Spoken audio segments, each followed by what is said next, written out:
আসসালামাইকুম viewers, Tania's daily ব্লগে আপনাদের স্বাগতম। আশা করি সবাই ভালো আছেন। আজকে আমি লোনা ইলিশ দিয়ে মিষ্টি কুমড়ার একটি তরকারি রান্না করে দেখাবো, সেটাই আপনাদের কাছে শেয়ার করছি। প্রথমে একটি মিষ্টি কুমড়া নিব। মিষ্টি কুমড়াটাকে ছোটো করে টুকরো করে ধুয়ে নিব। তারপর লোনা ইলিশ এখানে নিয়েছি, সেটা আমি গরম পানি দিয়ে ভালো করে পরিষ্কার করে ধুয়ে টুকরো টুকরো করে কেটে নিব। তারপর একটা তেল বা কড়াইয়ের মধ্যে তেল দিব। তেলের মধ্যে কালো জিরা, পেঁয়াজ কুচি এবং আদা রসুন বাটা, হলুদ গুঁড়া, মরিচ গুঁড়া, ধনিয়া গুঁড়া দিয়ে মশলাটা কষিয়ে নিব ভালো করে।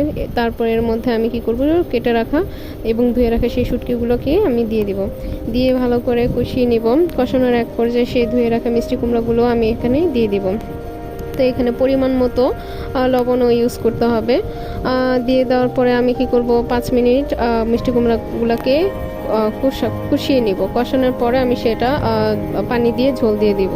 ঝোল দেওয়ার পরে যখন ঝোলটা বলক উঠে আসবে, তখন আমি কি করব, কাঁচামরিচ, ধনিয়া পাতা দিয়ে দিব এবং হাফ চামচ চিনি দিয়ে দিব। এতে টেস্ট আরও বেড়ে যাবে। যখন এটাই হচ্ছে আমার মিষ্টি কুমড়া ফাইনাল লুক। সবাই অবশ্যই বাসায় ট্রাই করবেন। রেসিপিটা খুবই মজা হয়েছে।